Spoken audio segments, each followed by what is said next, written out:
아멘. 기도하겠습니다.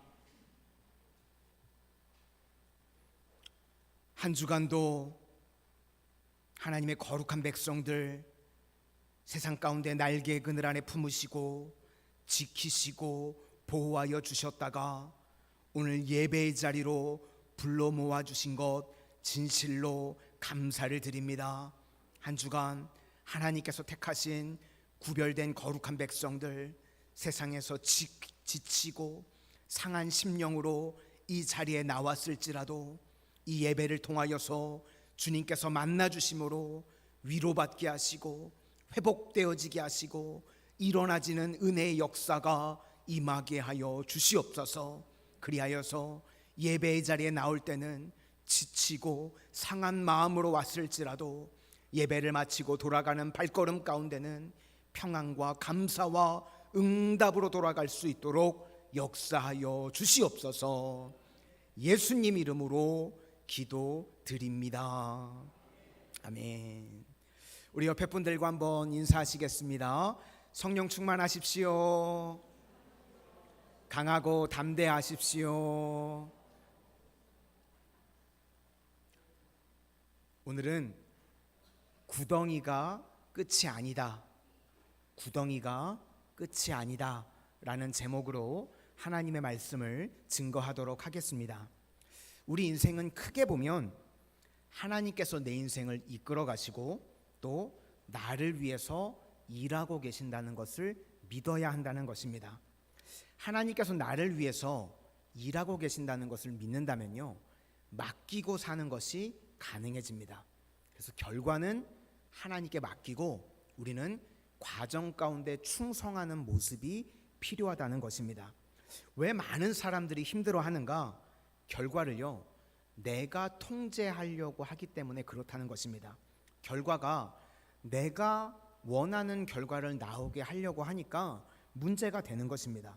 그러니까 인생이 해석이 안 되고요, 자꾸 힘들어지는 것입니다. 그런데 결과를 하나님께 맡긴다고 그러면 우리가 과정에만 충성하면요, 인생의 모든 문제들이 해결되고 풀려지게 된다는 것입니다. 오늘 본문을 결론적으로 이야기하면요, 요셉이 형들에게 미움을 받습니다. 그런데 미움을 받는 이유가 무엇인가? 하나님께서 그 미움까지도 허락하셨다는 겁니다. 결론적으로 요셉이 자기 집을 떠나야 하기 때문에, 요셉이 떠나지 않고서는 하나님의 계획이 이루어지지 않기 때문에 하나님께서 그렇게 인도하셨다는 것입니다. 요셉이 집을 떠나야지만 하나님의 계획이 이루어집니다. 이스라엘 백성들을요, 애굽에 정착하게 하시는 것이 하나님의 뜻이었죠. 그러면 요셉이 집을 떠나지 않으면 이 하나님의 뜻이 이루어질 수 없는 것입니다. 그래서 오늘 본문을 작게 보면요, 요셉의 고난, 미움 당함, 이렇게 해석을 할 수도 있지만 하나님의 입장에서 크게 보면 요셉을 집에서 떠나게 하려는 하나님의 계획하심이었다, 이렇게 설명할 수 있다는 것입니다. 요셉이요, 형들에게 미움을 받습니다. 구체적으로 살펴보면 요셉은 라헬의 아들이었죠. 아버지가요, 라헬만 사랑했습니다. 레아, 그죠? 비라, 실바 사랑하지 않았습니다. 그러니까 아무래도 다른 형들에게요, 요셉이 미움을 받았습니다. 그리고요, 요셉이 고자질을 합니다. 고자질 해보셨나요? 말하는 입장에서 너무 좋죠. 근데요, 형제들에게 미움을 삽니다. 요셉이 형들을요, 고자질을 합니다. 그리고 옷을 보니까요, 채색 옷을 입었답니다. 이거는 이 편애의 결과죠. 편애하니까 요셉만 채색 옷을 입었다. 이렇게 여러 가지 이유로 요셉이 형들에게 미움을 당합니다. 우리 미움을 당하는 모습을 한번 보겠습니다. 2절부터 4절까지입니다. 2절부터 4절까지 시작. 야곱의 족보는 이러하니라. 요셉이 17세의 소년으로서 그의 형들과 함께 양을 칠 때에 그의 아버지의 아내들 비라와 실바의 아들들과 더불어 함께 있었더니 그가 그들의 잘못을 아버지에게 말하더라. 요셉은 노년에 얻은 아들이므로 이스라엘이 여러 아들들보다 그를 더 사랑함으로 그를 위하여 채색 옷을 지었더니 그의 형들이 아버지가 형들보다 그를 더 사랑함을 보고 그를 미워하여 그에게 편안하게 말할 수 없었더라. 그런데 요셉이요, 형들에게 결정적으로 미움을 샀던 이유가 있습니다. 뭐냐면 요셉의 꿈 때문입니다. 꿈을 꾼 것을 가지고요, 형들에게 이야기를 합니다. 두 가지 꿈을 꿨죠. 첫 번째는 곡식들이 다 자기들한테 절하더라. 그러니까 내가 왕이다, 그런 내용이죠. 미워할 것 뻔히 알면서 이런 얘기를 지금 형들에게 하고 있습니다. 또 다른 꿈은 해와 달과 11별이 나에게 절하더라. 그러니까 이 얘기를 할 때는 아버지까지도 이제 별로 좋아하지 않습니다. 그런데요, 지금 이 꿈이요, 요셉이 스스로 만들어낸 꿈입니까? 아니면 하나님께서 주신 꿈입니까? 이 꿈의 저자는요, 하나님이십니다. 그렇죠? 그래서 하나님께서 시작하시고 하나님께서 심으신 꿈이라는 것입니다. 이 당시에는요, 성경 말씀이 없었죠.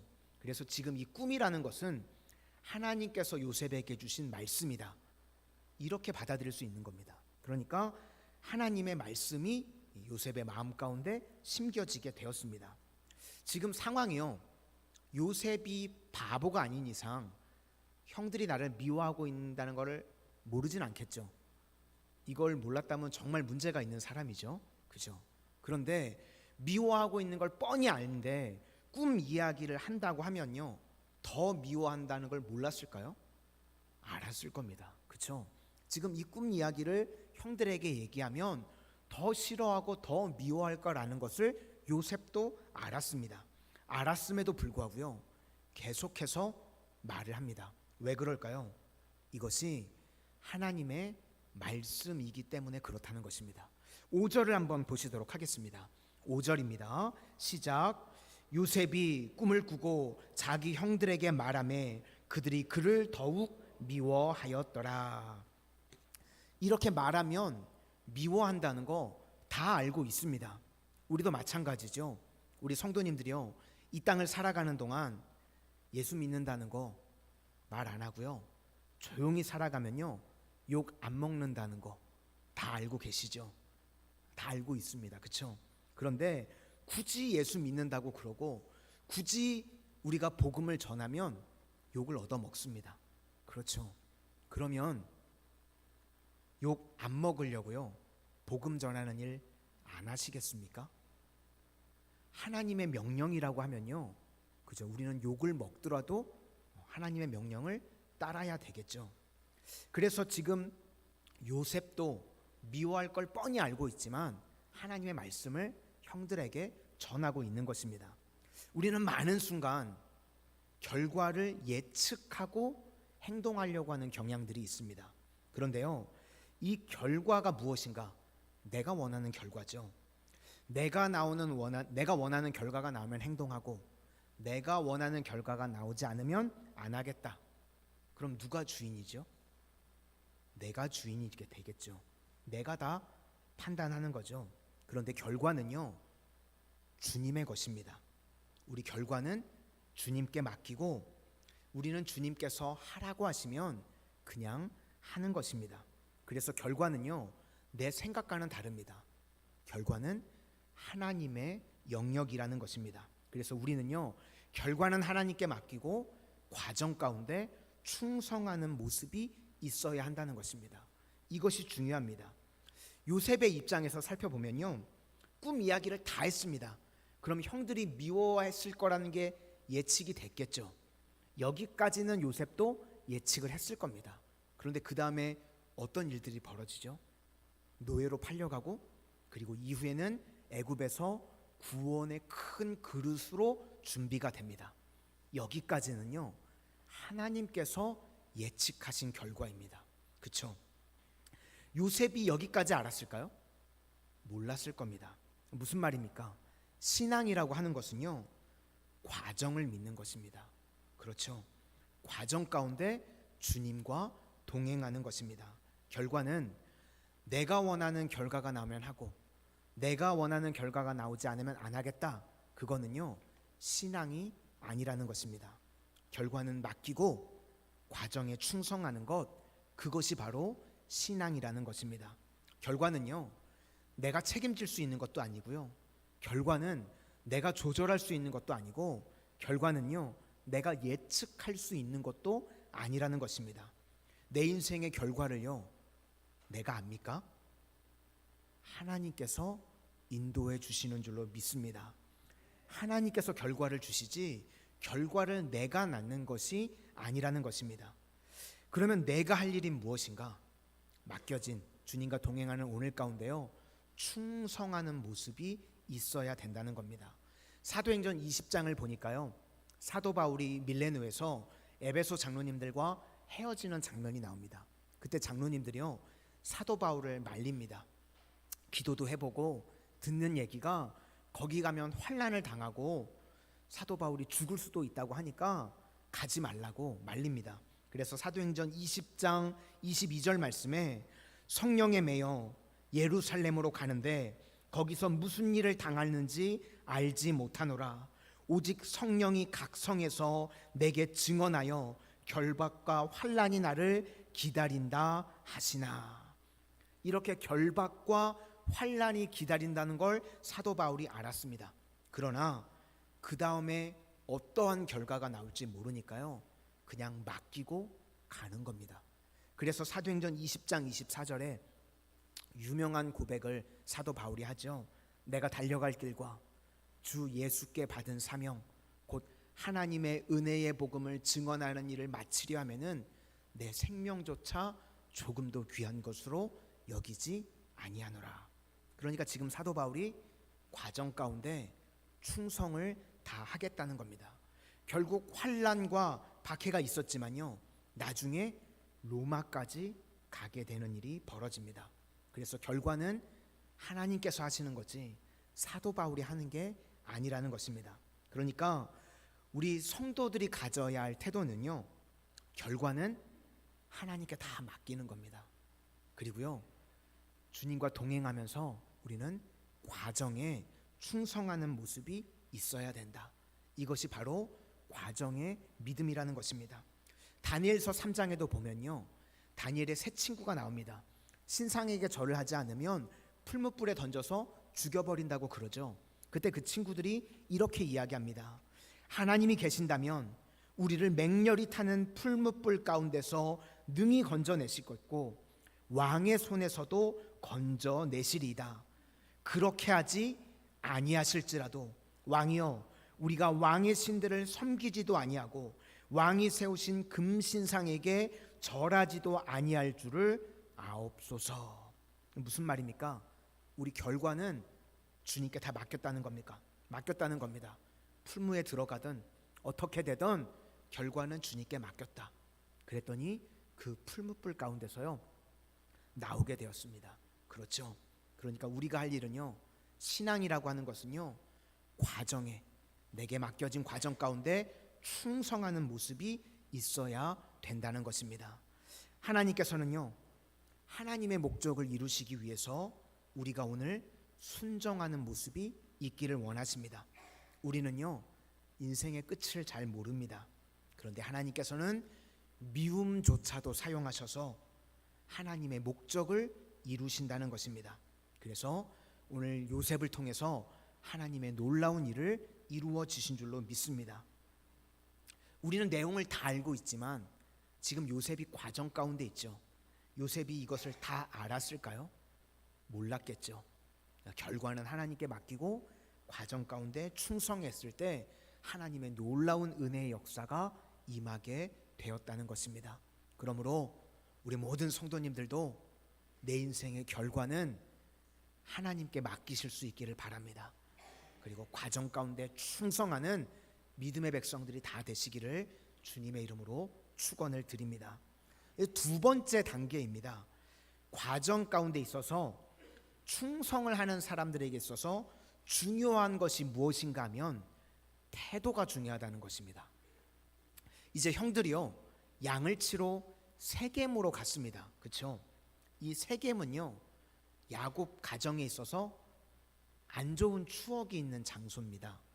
세겜에서 야곱의 딸 디나가요, 이 강간을 당하는 일이 있었습니다. 그래서 2번과 3번 아들 시몬과 레미가 열이 받아가지고 다 가서 죽여버렸죠. 그랬더니 이제 그 원주민들이 역으로 야곱의 온 가족을 멸절시킬 위기 가운데 놓였었던 적이 있습니다. 거기가 바로 세겜이죠. 지금 몇 년 지나지 않은 상황입니다. 야곱의 가정들이 헤브론 산지에 있다가요, 아마 기근이 왔었던 것 같습니다. 그래서 양들이 풀 뜯어 먹여야 되니까 올라가고 올라가다가 세겜까지 이르렀었던 것 같습니다. 그러니까 아버지 입장에서는 걱정이 되겠죠. 원주민들이 그 아들들 얼굴을 다 알아볼 거니까. 그래서 요셉을 보냅니다. 너 가서 형들 좀 괜찮은지 한번 좀 알아봐라. 그러면 요셉도 바보가 아닌 이상 상황을 다 알 거 아닙니까? 그쵸? 그럼 아버지, 형들이 저를 싫어하잖아요. 그리고 세겜이 어떤 장소입니까? 형들이 살인을 했던 살인의 추억이 있던 장소잖아요. 영화 제목 생각나시나요 혹시? 살인의 추억. 살인의 추억이 있던 곳이잖아요. 그렇죠? 거기를 어디라고 저를 보내십니까 아버지? 저 거기 가면 잘못하면 죽어요. 뭐 이런 별소리 다 할 수 있었겠죠. 그런데요, 세겜으로 가라 그랬더니요, 요셉이요 말대꾸가 없습니다. 네, 알겠습니다. 태도가 너무 지금 좋았다는 것입니다. 12절부터 14절까지 한번 보시도록 하겠습니다. 12절부터 14절입니다. 시작. 그의 형들이 세겜에 가서 아버지의 양떼를 칠 때에 이스라엘이 요셉에게 이르되 내 형들이 세겜에서 양을 치지 아니하느냐, 너를 그들에게로 보내리라. 요셉이 아버지에게 대답하되 내가 그리하겠나이다. 이스라엘이 그에게 이르되 가서 내 형들과 양떼가 다 잘 있는지를 보고 돌아와 내게 말하라 하고 그를 헤브론 골짜기에서 보내니 그가 세겜으로 가니라. 우리는 많은 순간 능력이 중요하다고 생각을 합니다. 그렇죠? 그런데요, 능력이라고 하는 것은요, 하나님께서요 후천적으로 우리에게 얼마든지 주실 수 있습니다. 왜요? 능력의 근원이 하나님이시기 때문에. 그래서 능력이 없는 것은요 인생 가운데 별 문제가 되지 않습니다. 능력은 하나님이 주시려고만 마음 먹으시면 얼마든지 우리 인생 가운데 부어주실 수가 있습니다. 그런데 이 태도라고 하는 거는요 간단한 문제가 아닙니다. 태도는요 잘 이 사람들이 바뀌지가 않습니다. 그래서 좋은 태도를 가지고 있다는 것이 너무너무 중요하다는 것입니다. 그래서 보통 뭐 운동을 할 때도 초보들이나 아니면 회사에 들어갔을 때 신입사원들에게요 이런 무리한 일들을 요구하는 일들이 있죠. 너무 막 할 수 없는 무리한 일들을 시킨다든지 혹은 무의미한 일들을 시킬 때가 있죠. 왜 그렇죠? 태도를 보는 겁니다. 그렇죠? 뭐 직장에 처음 들어갔더니 주보 복사만 시키고 커피 타오라 그러고, 커피를 왜 타오라고 그러죠? 마시고 싶으니까. 그런 무의미하고 힘든 일들을 시키는 이유는 태도를 보려고 그러는 겁니다. 그렇죠? 아브라함도 그렇죠. 100세에 낳았던 아들 이삭 제물로 바치랍니다. 하나님께서 뭘 보시는 거죠? 태도를 보겠다는 겁니다. 그렇죠? 하나님께서 우리에게 요구하시는 것이 무엇인가? 좋은 태도만 보여주면 하나님께서 능력은 우리에게요 얼마든지 주실 수 있다는 것입니다. 그러니까 과정 가운데 우리가 충성할 때 좋은 태도가 중요하다는 것입니다. 달란트 비유에서도 예수님이 말씀하시죠. 내가 작은 일에 충성하였으니 큰 일을 맡기겠다. 그렇죠. 우리가 태도를 보고 태도만 좋으면 엄청나게 많은 일도 주님께서 우리에게 맡겨주실 수 있다는 것입니다. 그래서 우리는요 작은 일에 좋은 태도를 가지고 충성하는 것, 이것이 너무나도 중요하다는 겁니다. 그래서 성경을 보면요 심부름을 시키는 일들을 많이 보게 됩니다. 요셉도 지금 심부름을 시키죠. 그런데 요셉의 모습을 보니까 충성스럽습니다. 아버지가 세겜으로 가라, 세겜으로 바로 순종해서 갑니다. 그런데 세겜에 없었습니다. 여기까지는 아버지 말씀에 순종해서 갈 수 있는데 저 같으면 세겜에 없던데요? 하고 그냥 돌아왔을 것 같거든요. 그런데 요셉을 보니까요, 최선을 다합니다. 세겜에 없는데 방황하다가 거기 있던 사람들을 만났어요. 그랬더니 이야기를 듣는 거죠. 그 양을 치던 사람들이 도단으로 갔다. 그래서 도단까지 갑니다. 만약 이런 열심이 없었다면 요셉이 구덩이까지는 빠지지 않았겠죠. 그런데 최선을 다하는 모습, 태도가 너무나 좋았다는 겁니다. 똑같은 일이요, 다윗에게도 있었습니다. 블레셋과 이스라엘이 전쟁을 할 때 형들 1번, 2번, 3번 형들이 전쟁터에 나갔죠. 그때 아버지가 심부름을 시킵니다. 그러면 몇 번 아들에게 심부름을 시킬까요? 1번, 2번, 3번 아들이 있는데 다윗은 8번, 4번, 5번, 6번, 7번, 4번이나 5번, 6번, 7번 시켜야 되는 거 정상 아닙니까? 그렇죠? 근데 지금 몇 번을 시키고 있죠? 8번을 시키고 있어요. 이상하지 않으십니까? 아버지가 보기에도요, 다윗의 태도가 너무 좋았던 걸 알고 있는 겁니다. 그러니까 4, 5, 6, 7을 건너뛰고 바로 다윗을 보내죠. 반대로 다윗도 마찬가지입니다. 1, 2, 3번이 지금 나갔는데 심부름을 8번을 시키잖아요. 그럼 얼마든지 얘기할 수 있죠. 제가 막내인데 왜 저를 시켜요? 우리 셋째 아들 이야기 아닙니다. 맨날 듣는 이야기인데요. 내가 막내인데 왜 나를 시키냐고 당당하게 얘기하거든요. 다윗이 그럴 수 있었잖아요. 4, 5, 6, 7이나 있는데. 근데요, 토를 달지 않습니다. 네 하고 바로 순정해서 갑니다. 그랬더니요, 골리앗을 물리치는 계기가 되고 이스라엘의 영웅이 되고 왕이 되는 계기가 되었습니다. 이렇게 태도가 좋으니까요, 그의 길들이 열려지게 된다는 것입니다. 태도가 나쁜 사람들을 보면요, 똑같아요. 하나님께서 작은 걸 시켰을 때 나를 뭘로 보고 이렇게 나오죠. 그리고 작은 일은 열심히 하지 않습니다. 대충 하려고 하는 경향들이 있습니다. 그런데 그러면 이런 사람들은요, 이 과정의 믿음을 가질 수 없다는 것입니다. 그러니까 자기 머리로 계산해 봤을 때 자기가 생각하는 결과가 나올 것 같으면 하고, 자기가 생각하는 결과가 나올 것 같지 않으면 하지 않고, 그러니까 결국 자기 범위를 벗어나지 못하죠. 한계가 있는 인생을 살게 된다는 것입니다. 그러므로 우리 인생에요, 태도가 좋아야 됩니다. 요셉도 태도가 좋았고 다윗도 태도가 좋았습니다. 그런 인생을 주님께서 사용하시더라는 겁니다. 지금 우리가 새벽에요, 이사야서를 보고 있는데 이사야도 태도가 좋습니다. 이사야 6장 8절을 보니까 주께서 이르시되 내가 누구를 보내며 누가 우리를 위하여 갈꼬 하시니 그때에 내가 이르되 내가 여기 있나이다 나를 보내소서 하였더니. 우리는 어떻죠? 내가 여기 있사오니 쟤를 보내소서, 그러지 않나요?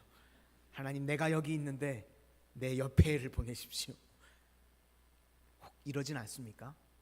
내가 여기 있사오니 나를 보내소서. 그랬더니 하나님께서 그 태도를 보시고 이사야를 마음껏 사용해 주셨다는 것입니다. 우리 성도님들 꼭 기억하시기를 바랍니다. 능력은요, 하나님께서 필요하면 우리 인생 가운데 얼마든지 부어주실 수 있습니다. 하나님께서 우리에게 원하시는 거요, 좋은 태도라는 거예요. 우리가 인생 가운데 맡겨진 일에 충성하면서 좋은 태도를 가지고만 있으면 하나님께서 얼마든지 우리 인생 가운데 은혜를 부어주시고 우리를 귀하게 사용해 주실 줄로 믿습니다. 이제 마지막 세 번째 단계로요, 꿈이 구덩이를 만나게 되었습니다. 우리 인생이 그렇습니다. 혹 지금 인생 가운데요, 구덩이에 빠져 계신 분들이 계십니까? 뭐 경제적인 위기가 될 수도 있고 인간관계의 단절이 될 수도 있겠죠. 그럼 막막하죠. 말 그대로 이 구덩이는요, 단절되고 막막하고 무력하고 죽음의 장소입니다. 그러니까 내가 하나님이 주신 꿈이 있는데 구덩이를 만나게 됐다는 겁니다. 형들이 조롱합니다. 보라, 꿈꾸는 자가 우는도다. 저의 꿈이 어떻게 되는지 보자. 채색옷 다 찢어버리고 구덩이에 던져버렸습니다. 인생이요, 이런 것 같습니다. 지금 채색옷이 좋은 옷인 줄 알았더니 죽음의 옷입니다. 인생이 일순간에 뒤바뀌게 되었습니다. 23절과 24절을 한번 보시겠습니다. 23절부터입니다. 시작. 요셉이 형들에게 이르되 그의 형들이 요셉의 옷 곧 그가 입은 채색 옷을 벗기고 그를 잡아 구덩이에 던지니 그 구덩이는 빈 것이라 그 속에 물이 없었더라. 지금 인생 가운데 구덩이에 빠져 계신 분들이 계십니까? 아니, 내가 어떻게 예수를 믿는데 구덩이에 빠질 수 있나? 그런데요, 예수를 믿어도 구덩이에 빠질 수 있다는 것입니다. 우리가 충성을 다해도요, 구덩이에 빠질 수 있습니다. 그런데 우리 성도님들 꼭 기억하셔야 할 것이 하나가 있습니다. 우리 믿음의 백성들은요, 구덩이가 끝이 아니라는 사실입니다. 지금 구덩이에 계신 분들이 계십니까? 이 구덩이가요, 우리는 끝이 아닌 줄로 믿습니다. 구덩이는 끝이 아니라 사실 새로운 역사가 시작되는 장소라는 것입니다. 요즘 세상은요, 너무 결정론을 잘 믿는 것 같습니다. 그래서 금수저, 흙수저 이런 이야기 많이 들어보셨죠? 우리는요, 금수저나 흙수저가 우리 인생을 결정하는 것이 아닙니다. 그런데 다 결정되었다고 생각을 하니까요, 태도가 원망하는 태도죠. 이런 사람들은요, 하나님에 대한 믿음이 없는 사람들입니다. 하나님께서 살아계심을 믿으십니까? 믿으시기를 축원합니다. 그러면 우리가 어떠한 상황에 놓여 있든지 하나님께서는 그 상황을 변화시킬 수 있는 줄로 믿습니다. 환경만으로 따지면요, 요셉처럼 환경이 안 좋은 인생이 어디 있겠습니까? 17에요 노예로 팔려갑니다. 그렇죠. 부모에게 사랑받고 한참 그래야 될 나이인데요, 부모가 키우지 않았습니다. 요셉은 하나님께서 키워주셨습니다. 그러므로 우리 인생도요, 구덩이가 끝이 아니라는 것입니다. 구덩이에서 하나님께서 나와 함께 하신다고 하면 얼마든지 능히 일어서게 되는 줄로 믿습니다. 혹 구덩이에 빠져 계신 분들, 거기는요, 생각하는 장소 아닙니다. 사색하는 거 아니에요. 그러니까 얼굴이 자꾸 사색이 되잖아요. 그죠? 사색하는 장소가 아니라 구덩이는요, 지나가는 곳입니다. 구덩이에 있을 때는 내 인생이 해석이 되지 않습니다. 그런데 구덩이에서 지나놓고 보면요, 그제서야 인생이 해석이 되는 것입니다. 지금 구덩이에 빠졌지만 주가 일하고 계십니다. 만약에 요셉이요, 노예를 전문적으로 파는 상인들에게 팔렸다면 아마 정말 힘들었을 겁니다. 그런데 이 상인들은요, 노예 상인들이 아니라 사치품을 파는 상인들이었습니다. 25절을 보니까 향품, 유향, 몰약, 이런 사치품들이죠. 이런 걸 누가 사죠? 고위 관료들이 삽니다. 그렇죠. 그러니까 이 사람들에게 팔려간 거예요. 그래서 요셉이 애굽에 있는 보디발 장군의 집에 가게 되었습니다. 이렇게 이 배후에요, 하나님께서 세밀하게 일하고 계셨다는 것입니다. 36절을 보시겠습니다. 36절입니다. 시작. 그 미디안 사람들을 그를 애굽에서 바로의 신하 친위대장 보디발에게 팔았더라. 그러니까 지금 보디발 집에 가야 바로를 만나게 되고, 바로를 만나야 애굽의 총리가 되는 거죠. 이 모든 과정들이 우연일까요? 아니죠. 하나님께서 일하고 계시고 하나님의 섭리인 줄로 믿습니다. 그러므로 우리 성도님들 잊지 마시기를 바랍니다. 내가 지금 구덩이에 빠져 있습니까? 그러면 하나님의 섭리 중에 하나님을 잊지 마시기를 바랍니다. 내가 뭐 노예로 팔려가던, 내가 뭐 어디로 끌려가던 하나님께서 내 인생 가운데 졸고 계시거나 주무시고 계시는 것이 아니라는 것입니다. 하나님께서 세밀하게 인도하고 계시는 내 인생의 사다리 가운데 하나라는 것입니다. 그죠? 이런 사다리의 과정들을 통해서 애굽의 총리 대신으로 세우는 하나님의 인도하심이 있었다는 것입니다. 그래서요, 우리 인생 가운데요, 구덩이에 있을 때는 우리 모릅니다. 해석이 되지 않습니다. 그런데 구덩이를 빠져나오면 그제서야 내 인생이 해석이 되게 된다는 것입니다. 그래서 신앙은요, 알고 가는 것이 아닙니다. 우리 신앙은요, 믿고 가는 것인 줄로 믿습니다. 이제 말씀을 마치려고 합니다.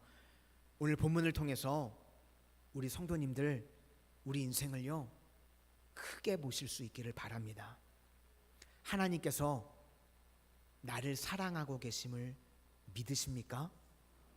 그러면 결과는 주님께 맡기고 과정 가운데 충성을 다할 수 있는 믿음의 백성들이 되실 수 있기를 소망합니다. 그리고 하나님의 꿈을 가진 자가 구덩이에 빠졌을 때는 하나님의 섭리의 일부분이라는 것입니다. 분명히 하나님께서 보호하고 계시고 내가 상상치도 못할 길을 예비해 놓으신 줄로 믿습니다. 이런 은혜의 길을 걸어가는 믿음의 백성들이 되시기를 주님의 이름으로 축원을 드립니다.